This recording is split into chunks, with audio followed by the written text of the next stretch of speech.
that where constitutional interpretation is required, a bench of a minimum of 5 judges has to hear it.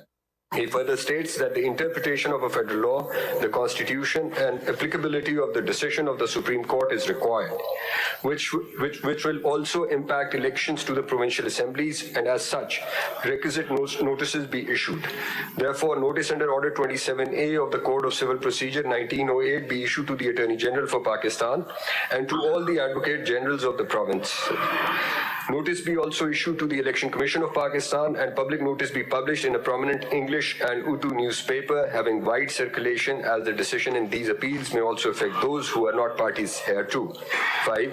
Concise statements attending to the said constitutional and legal questions without reference to facts and the particulars of individual cases may be filed.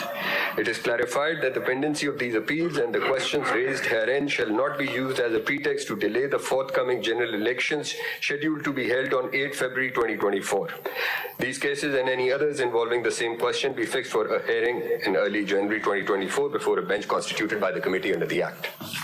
Now, please tell us, has Section 232 within bracket 2 of the Elections Act 2017 been challenged by anyone? No, sir. Is that correct? It was challenged in the loud high court. It was challenged in the loud high court. Where is the order? I don't have the order, sir. Let's go by orders. It was challenged, it was decided or not decided? It was not decided, I think, sir. Because it was challenged. It's maybe You challenge the act or somebody? somebody, a lawyer from the lower bar council. Who? I exactly don't remember the name, but sir, it was challenged in the lower. We can't go on a conjecture, we have to go on facts. हमने sir challenge इसको इसलिए नहीं किया. आप सिर्फ ये नहीं पूछ रहे हैं कि क्यों नहीं किया, हम सिर्फ ये पूछ रहे हैं किसी ने चैलेंज किया है तो बता दे. अच्छा चलें, एक बात तो ये हो गई. अच्छा, दूसरी बात, अब ये advocate generals of the provinces, do they support the attorney general or they have different contention? Sir, from Shell, we support the attorney general, sir. And from Khyber I also support the contentions of attorney general, please. Who does not should just say so? Anybody? आप बलुस्तान और आप किधर से? You support the attorney general's contention or not? Huh? Achha, okay. Now, can we just, the judgment is dated when of the Supreme Court?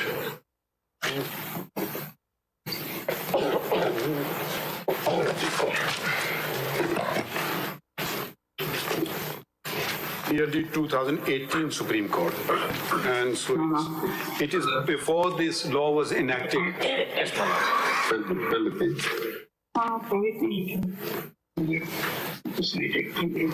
31st January 2018. 2018 man. 13th April 2018. Now let's start with the constitutional provision. Attorney General, if you can come back.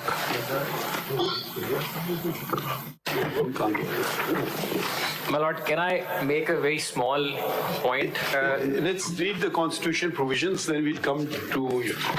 Because, my lord, in my appeals, there is another issue also, another question of law which needs, my lord's. We will come to it. We let's just see what the provision was. Sure. And we will, don't worry, we will give you an opportunity. Now, can we read the relevant provisions? My lord. Article 62. My lord, Article 62, Clause 1 and Subclause F. I'll begin by reading Clause 1. The whole article. G. A person shall not be qualified to be elected or chosen as a member of Majlis-e-Shura Parliament unless A. He is a citizen of Pakistan.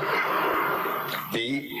He is, in the case of the National Assembly, not less than 25 years of age and is enrolled as a voter in any electoral roll in 1. Any part of Pakistan for election to a general seat or a seat reserved for non-Muslims, and 2. Any area in a province from which he seeks membership for election to a seat reserved for women.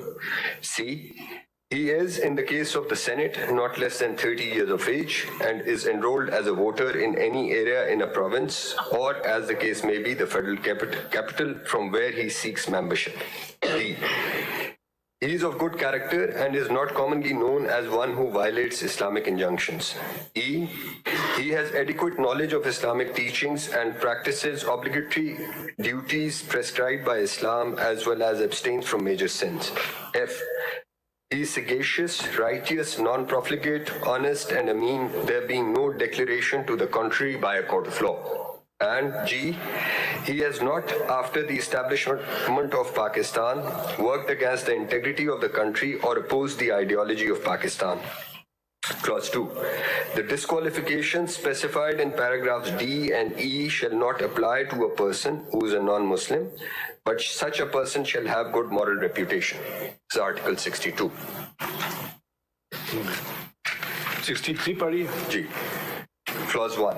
A person shall be disqualified from being elected or chosen as and from being a member of the Majlis-e-Shura Parliament if A. He is of unsound mind and has been so declared by a competent court, or B. He is an undischarged insolvent, or C. He ceases to be a citizen of Pakistan or acquires the citizenship of a foreign state, or he holds an office of profit in the service of Pakistan other than an office declared by law not to disqualify its holder, or he is in the service of any